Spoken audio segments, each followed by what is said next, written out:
আজকে এই পাহাড়ি ছাত্র পরিষদের যে ৩৬তম প্রতিষ্ঠা বার্ষিকী এমন একটা সময়ে পালিত হচ্ছে যখন এই শুধু আমাদের এই পার্বত্য চট্টগ্রাম নয়, সারা বাংলাদেশের মধ্যে একটা ক্রান্তিকালের মধ্যে আমরা অতিবাহিত করছি।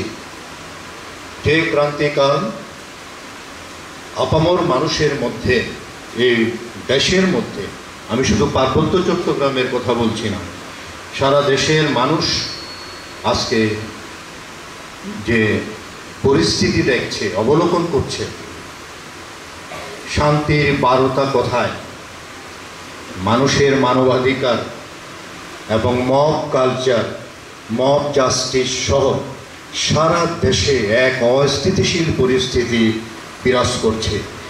যারা সাধারণ মানুষ, আমাদের মতো সাধারণ মানুষ, যারা আমরা রাজনীতির গতি কোন দিকে যাবে আমরা সেদিকে আমরা বুঝি না, এই সমস্ত সাধারণ মানুষের যে যন্ত্রণা, যে কষ্ট, এটা অনুধাবন করবার মতো কোনো সুশীল সমাজ কথা বলছে এমন কোনো আমরা নজির দেখছি না। সুতরাং বিষয়টি খুবই উদ্বেগের, আতঙ্কের, আশঙ্কার। সুতরাং এই প্রেক্ষিতে আজকে যে পাহাড়ি ছাত্র পরিষদ ৩৬, তারা বলছে ৩ দশক না, ৩ দশকেরও বেশি, প্রায় ৪ দশকের কাছাকাছি। আজকে পাহাড়ি ছাত্র পরিষদের যদি মূল্যায়ন করতে হয়, এই ৩৬ বছরে তারা কি কাজ করেছে বা এই সংগঠনের কেন প্রতিষ্ঠা করবার কেন প্রয়োজন হলো, এবং এই সংগঠন প্রতিষ্ঠার পেছনে যারা কাজ করেছে বা এখনো কাজ করে চলেছে কেন করলো, এই বিষয়গুলোকে আমরা ভালোভাবে আমাদের এই আপামর মানুষ আমরা কি এগুলো মূল্যায়ন করছি? এবং তাদের যে কর্মতৎপরতা, কারো ঝুঁকির মধ্যে লড়াই সংগ্রামে, অধিকার প্রতিষ্ঠায়, বিভিন্ন অনাচার, বিভিন্ন অঘটন, দুর্ঘটনা জন্য এই পার্বত্যাঞ্চলে সংগঠিত যে ঘটনাগুলো, অতি সম্প্রতি যে ঘটনাগুলো ঘটছে, আগেও ঘটেছে, এগুলোর পেছনে তাদের যে ত্যাগ তিতিক্ষা, কত ঝুঁকি, কত কষ্ট, জেল, হয়রানির মধ্যে আজকে এই সংগঠন ৩৬ বছরে এসে দাঁড়িয়েছে। সুতরাং যদি আমরা মোটাদাগে যদি প্রশংসা করি তাহলে সেটা খাটো করা হবে। কিন্তু সামনে যে চ্যালেঞ্জগুলো আছে এবং তারা যে চ্যালেঞ্জগুলো মোকাবেলা করে এসছে এবং সামনে আমাদের যে চ্যালেঞ্জগুলো আছে, আরও বেশি চ্যালেঞ্জগুলো আরও আতঙ্কের ভয়াবহ, এবং তারা করবে। আমাদের পার্বত্য অঞ্চলের বিষয়টা একটু জটিল, আমি বলবো যে ক্রিটিক্যাল। 3 পার্বত্য জেলা আছে, খাগড়াছড়ি, রাঙ্গামাটি এবং বান্দরবান। এমন কতগুলো ঘটনা ঘটে যেগুলো বিচ্ছিন্ন ঘটনা বলে সেগুলোকে মানে এক পাশে রাখা হয়। কোনো সময় দেখা যাচ্ছে বান্দরবানে ঘটনাগুলো ঘটছে, কোনো সময় দেখা যাচ্ছে খাগড়াছড়িতে ঘটছে, কোনো সময় দেখা যাচ্ছে রাঙ্গামাটিতে ঘটছে, এবং এক একটি ঘটনাকে বিচ্ছিন্ন ঘটনা বলে প্রচার করা হচ্ছে। তো এই বিষয়গুলো আমাদেরকে কিন্তু ভাবতে হবে। আমি দেখেছি যে অতি সম্প্রতি, বেশি দেরি হয় নাই, মাগুরায় যে আসিয়া খাতুনের ধর্ষণ হয়েছে, ধর্ষিত হয়েছে এবং তাকে মেরেও ফেলা হয়েছে, এবং তার বিচার এত দ্রুততম বিশেষ ট্রাইব্যুনালে হয়েছে, নারী নির্যাতন ট্রাইব্যুনালে হয়েছে, শিশু নির্যাতন ট্রাইব্যুনালে হয়েছে, এবং অল্প সময়ে তার রায় ঘোষিত হয়েছে। অথচ আমাদের প্রশ্ন জাগে যে এই পার্বত্য অঞ্চলে, আমি সুদূর 2 বছর আগের কথাগুলো আমি যদি বাদই দিই, অতি সম্প্রতি এই 2 বছরের মধ্যে যে ঘটনাগুলো ঘটেছে, র্যাপের ঘটনা ঘটেছে, মানবাধিকার লঙ্ঘনের ঘটনা ঘটেছে, কিছু হত্যার ঘটনা ঘটেছে, এই ঘটনাগুলোর কি আমরা একটারও কোনো সুরাহা হয়েছে বা চূড়ান্ত বিচারের রায় হয়েছে আমরা দেখেছি? আমাদের চোখে পড়েছে কোনো ঘটনা আমরা এই আইন শৃঙ্খলা এবং বিচার ব্যবস্থার প্রতি, আমি কিন্তু বিচার ব্যবস্থার প্রতি শ্রদ্ধা রেখেই কথাটা বলছি, আমাদের বিশ্বাস রাখার জায়গাটা কোথায়? আমরা কোথায় বিশ্বাস করব? আমরা অতি সম্প্রতি অবাক হতে হয়, রাঙ্গামাটিতে 1 সপ্তাহ হয় নাই যে মুজিবুর রহমান যে বক্তৃতা দিল, তাদের সাথে আমাদের ভাষার কোনো সম্পর্ক নাই, কথার সম্পর্ক নাই, খাওয়ার সম্পর্ক নাই, চেহারার সম্পর্ক নাই। তাদের সাথে আমাদের কি সম্পর্ক? তাদের সাথে তো মুক্তিযুদ্ধ নয়, তাদের সাথে আগে যুদ্ধ ঘোষণা করা উচিত ছিল। এই যে বেফাস কথাগুলো, এগুলো তো রাষ্ট্রদ্রোহের পর্যায়ে পড়ে, অর্থাৎ একটা জাতিসত্তাগুলোর সাথে সম্প্রীতি নষ্টের যে ষড়যন্ত্র, একটা জাতিসত্তা, এই বাংলাদেশ বহুত্ববাদের দেশ, এই বাংলাদেশ বহু সংস্কৃতির দেশ, বহু ধর্মের দেশ, বহু ভাষার দেশ। এই দেশে কারো অন্য ভাষার প্রতি, অন্য ধর্মের প্রতি, অন্যের সংস্কৃতির প্রতি, অন্যের আচার জীবনাচরণের প্রতি যদি ঘৃণা বাক্য প্রকাশ করা, তাহলে সেটা তো বিচারের আওতায় আনা দরকার। এই সাহস এরা পায় কোথায়? তাদের 10-20 গজের মধ্যে নিরাপত্তা বাহিনী তারা বেষ্টনী দিয়ে থাকে। তারা এগুলো শুনে না, তাদের গোয়েন্দারা শুনে না, আর তারা এগুলো যথাবিহিত ব্যবস্থা না নিয়ে তারা অন্য জায়গায় শুধু কিলবিল করে। আজকে সেই জন্য এই বিষয়গুলো ভাবতে হবে। আর ভাববো বা কীভাবে? ভাববো তো ভাবছি। আজকে যে পার্বত্য অঞ্চলকে সাংকুল করে রাখা হয়েছে, আমার তো মনে হয় এই পার্বত্য চট্টগ্রামকে একটি অকার্যকর, বাংলাদেশের অন্য জায়গাগুলো যে ভালো অবস্থায় আছে আমি সেটা বলছি না, কিন্তু ইদানিং দেখছি এই পার্বত্য অঞ্চলকে নিয়ে বেশি বোধহয় মাথা ঘামানো হচ্ছে।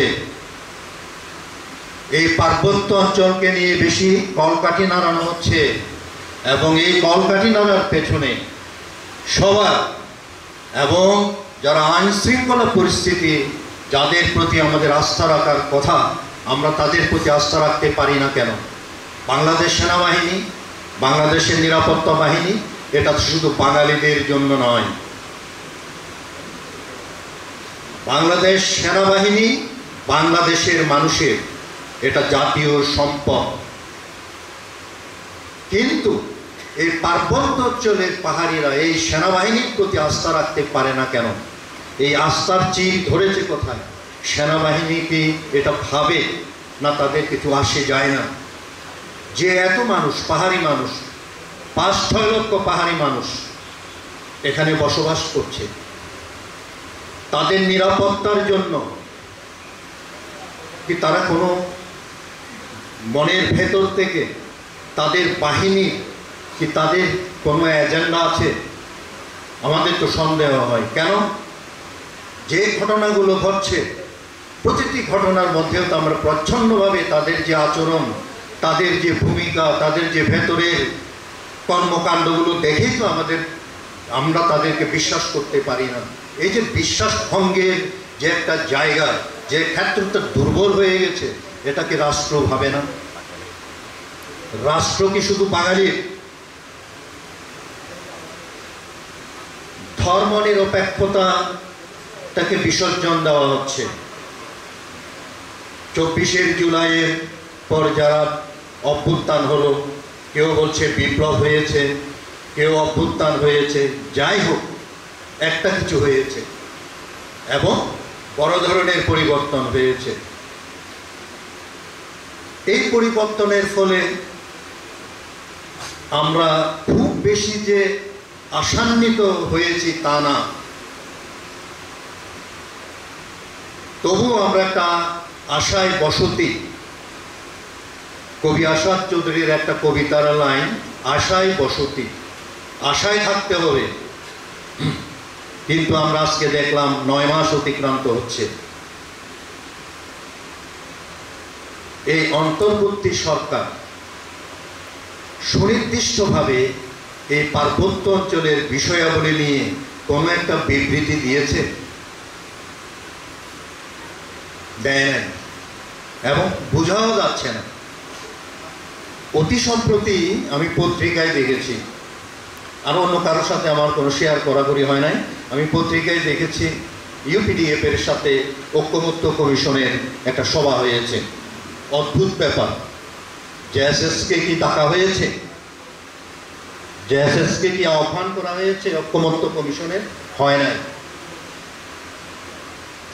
তাহলে অন্তর্বর্তী সরকার যারা ঐক্যমত্য কমিশন করেছে, ঐক্যমত্য কমিশনের চেয়ারম্যান হচ্ছেন প্রধান উপদেষ্টা ডক্টর ইউনূস এবং তার সহসভাপতি হচ্ছেন ডক্টর আলী রিয়াজ। তো তাদের যে ভূমিকাগুলো আমরা দেখছি, এই ভূমিকাগুলো নিয়ে তো আমাদের প্রশ্ন এবং আমাদের যে বিষয়গুলো আবার ঘোলাটে হয়ে যাচ্ছে কিনা, বা রাষ্ট্র সেখানে অন্য কিছু ভাবছে কিনা, সে প্রশ্নগুলো কিন্তু আমাদের মধ্যে উঠছে। এটা কিন্তু খুব গুরুত্বপূর্ণ বিষয়। তো যাই হোক, যে যাই বলুক, যাই করুক,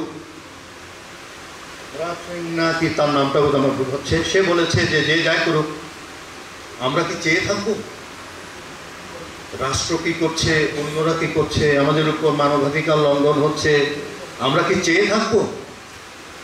না। সেই জায়গায় তখন পাহাড়ি ছাত্র পরিষদের নামটা এসে যায় সামনে। অবশ্যই। এবং আজকে আমরা সে ৮০ দশকের পর থেকে যখন পাহাড়ি ছাত্র পরিষদ গঠিত হলো, তারপর থেকে এই পাহাড়ের মধ্যে লড়াই সংগ্রামে, আন্দোলনে, মানবাধিকার লঙ্ঘনে, অনাচারের বিরুদ্ধে তারা যে টুটি চেপে মুষ্টিবদ্ধভাবে তারা যে আন্দোলন সংগ্রাম করছে, আমাদের ভরসা ওই জায়গায়। তারা অনেক চ্যালেঞ্জ মোকাবেলা করেছে, তারা অনেক ঝুঁকি নিয়েছে তারা, এবং এখনো করে যাচ্ছে। আমার যে কথাটা হচ্ছে, সামনের চ্যালেঞ্জগুলো আরো বেশি কঠিন, আরো বেশি চ্যালেঞ্জিং। এই বিষয়গুলো কিন্তু বর্তমানে পাহাড়ি ছাত্র পরিষদের যারা আছে, হয়তো দুদিনের মধ্যে তারা নতুন নেতৃত্ব পাবে। এই বিষয়গুলো তাদেরকে কিন্তু মাথায় রাখতে হবে। একটা কথা বারবার আছে, ঐক্যবদ্ধ ঐক্যবদ্ধ ঐক্যবদ্ধ। আমার দৃষ্টিতে, আমি একজন সাধারণ মানুষ হিসেবে আমার যে পর্যবেক্ষণ, আমি দেখি যে আসলে সাধারণ মানুষ ঐক্যবদ্ধ আছে। এই আপামর সাধারণ মানুষ এবং কি বান্দরবানের মানুষ, এতদিন বান্দরবানে যারা এসছে তাদের যে ঘটনাগুলো অনেকই, এটা কিছু ক্ষেত্রে নেতৃত্বের সংকটের কারণে, নেতৃত্বের বিভ্রান্তির কারণে আমাদের মধ্যে এই জাতিসত্তাগুলোর, আমরা 13টা বলি, 11টা বলি, 14টা বলি, যাই বলি, 17টা হোক, আপত্তি নাই, আমাদের মধ্যে যে কতগুলো সংকট ছিল, যে আন্তঃকর যে সমস্যাগুলো ছিল, এগুলো কিন্তু মুষ্টিমেয় নেতৃত্বের কারণে। এবং বর্তমানে আমাদের যে এটা সুখকর বিষয়, যে পার্বত্য অঞ্চলের সকল মানুষের মধ্যে এই ধারণা জন্মেছে যে আমাদের ঐক্যবদ্ধ ছাড়া এবং সংগ্রাম ছাড়া এবং সবার ঐক্যবদ্ধ ছাড়া আমরা আসলে কখনো বিজয় অর্জন করতে পারবো না। এই ভোটটা কিন্তু এখন শক্তি পেয়েছে। যখন দেখি খাগড়াছড়িতে সেই কোনো প্রত্যন্ত অঞ্চলে কোনো রকম ঘটনা ঘটলো, বান্দরবানে কোনো একটা ঘটনা ঘটলো, যখন দেখি লামা থেকে রুমা, এদিকে বরগল, পানছড়ি, আমাদের প্রত্যন্ত অঞ্চলগুলোতে ছাত্রছাত্রী যারা আছে, যুবক যারা আছে, তারা যে রাস্তায় নেমে আসে, এই দেখে তখন একটা যে একটা ভর কেন্দ্রের মতো শক্তিশালী ভর কেন্দ্র আমাদের সামনে এসে দাঁড়ায়, সেটা আমরা দত্তই চাইতেও আমরা বেশি প্রাণাধিক, আমরা তার প্রতি আমরা আমাদের শক্তির ভিতটা আরও বেশি জাগ্রত হয়, আশান্বিত হই, প্রণোদিত করে। এই জায়গাটাই কিন্তু আমরা চাই, এবং সেই জায়গার মধ্য থেকেই এই পাহাড়ি ছাত্র পরিষদ তার শক্তি, তার কর্ম, তার উদ্দেশ্য লক্ষ্য যাতে আরো সুগভীর সুপ্রতীত হয়, এই প্রত্যাশা আমাদের সবার থাকবে। আমরা দেখি 27 বছর হয়েছে পার্বত্য চুক্তি অতিক্রান্ত হচ্ছে। এই পার্বত্য চুক্তি বিষয়েও কোনো আমরা এই অন্তর্বর্তী সরকার, রাষ্ট্র তো গেছে, বিগত সরকার মূল্য ঝুলিয়ে রেখেছিল আমাদের অত ভাগ, এত ভাগ, 70 ভাগ, 60 ভাগ।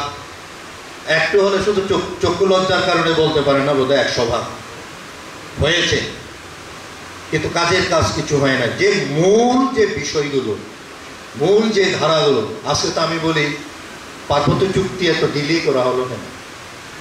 পার্বত্য চুক্তি সেই 98, 97, 98 হয়েছে, আজকে 27 বছর। 10 বছরের মধ্যেও যদি পার্বত্য চুক্তির মূল বিষয়গুলো যদি সরকার বাস্তবায়ন করত, আজকে আমার মনে হয় এই পার্বত্য চট্টগ্রামে এই পাহাড়ি বাঙালিদের মধ্যে যে অস্থিরতাটা থাকতো না। আজকে পাহাড়িরাও কষ্ট পাচ্ছে, বাঙালিরাও কষ্ট পাচ্ছে।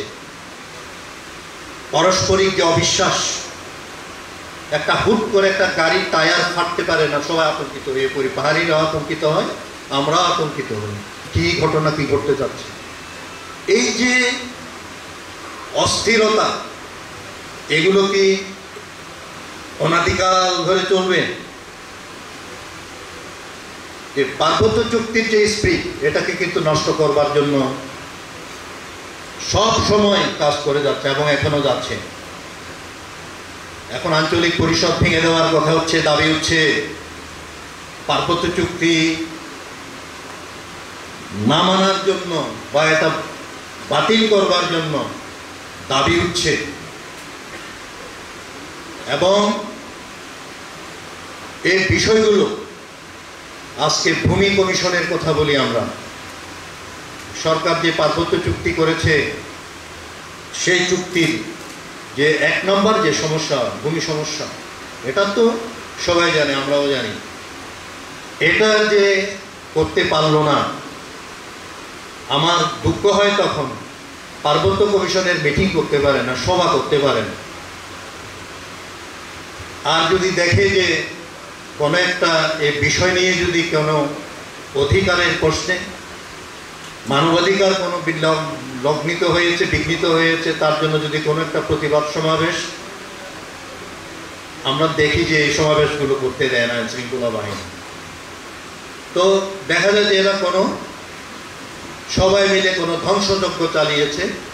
কেন এই সমাবেশ করতে দিল না? আমরা নজিরবিহীন, আমরা এখানে রাঙ্গামাটিতে দেখি নাই, ঢাকায় দেখি নাই, খাগড়াছড়িতে দেখি নাই। অথচ এই ভূমি কমিশনের মিটিং যখন হবে, এটা একটা গুরুত্বপূর্ণ মিটিং, এই মিটিং হতে দেয় না। কেন দেয় না? তখন ওই উর্দিধারী এরা যায় কোথায়? তারা যদি সক্রিয় ভূমিকা রাখে, এখানে কে আছে তাদেরকে বাধা দেওয়ার? কারণ এই ভূমি কমিশনের যখন কোনো একটা নির্দিষ্ট ফলাফল আসবে, সেই ফলাফল কার বিরুদ্ধে যাবে এই ভয়ে। সেজন্য পার্বত্য চুক্তি যাই আছে সেটা অবশ্যই সরকারকে ভাবতে হবে। এবং এই সরকার পার্বত্য চুক্তি বাস্তবায়ন না করে এখান থেকে পিছু হটার কোনো জায়গায় নেই। এটা বাস্তবায়ন করতেই হবে, আগে হোক পরে হোক। কিন্তু যতই পেছনে যাচ্ছে, পরিস্থিতিগুলোকে জটিল করা হচ্ছে, এর খেসারত সরকারকে অবশ্যই দিতে হবে। পরের ঝামেলা, পরের যে জটিলতাগুলো, যেটা নিরসন করবার জন্য এখন নিরসন করতে যে ঝামেলা বা যে কষ্ট হচ্ছে, অসুবিধা হচ্ছে, এরপরে আরও বেশি ঝামেলা হবে, আরও বেশি জটিল হবে। তখন সরকারের নিয়ন্ত্রণ করা কঠিন হবে।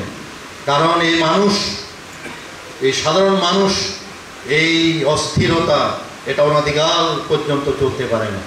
এটার একটা সুরাহা হতেই হবে, সেটা অন্তর্বর্তী সরকার হোক এবং পরবর্তী সরকার হোক। আমরা অবশ্যই আমরা আশাহত হব না। সেজন্য আমাদের আন্দোলন সংগ্রাম থাকবে। এই সংগ্রামে আমাদের সবাইকে থাকতে হবে। আমি একটা কথা বলি, আমি বারবার বলার চেষ্টা করি, আমরা সুশীল সমাজ বলি, আমি সুশীল সমাজ না, নাগরিক সমাজ। আজকে আমাদের এই অধিকারের প্রশ্নে, পার্বত্য চুক্তির বিষয়ে বা এখানকার যে ঘটনাগুলো ঘটে এই বিষয়ে একটি নাগরিক সমাজের বড় একটি অংশের কিন্তু অবহেলা আছে আমাদের। তারা আমি জানি না কেন বুঝে না যে আজকে যে অবস্থা, হয়তোবা আমরা এখনো ভালো অবস্থায় আছি, কিন্তু সামনের যে দিনগুলো আসছে, যে ইঙ্গিত আমরা পাচ্ছি, যে সংকেত, যে আশঙ্কা, এটাই বলছে যে ভবিষ্যৎ আমাদের জন্য ফুলসজ্জা নয়। এই আন্দোলনে, এই সংগ্রামে সবাইকে প্রযুক্ত হতে হবে, সম্পৃক্ত হতে হবে। এটা ছাড়া কোনো আর বিকল্প কোনো পথ নাই। দেয়ালে পিঠ থেকে গেছে, আর দেওয়াল এমন দেওয়াল, এত কংক্রিটের দেওয়াল যেটা ধসে নেওয়া সম্ভব না।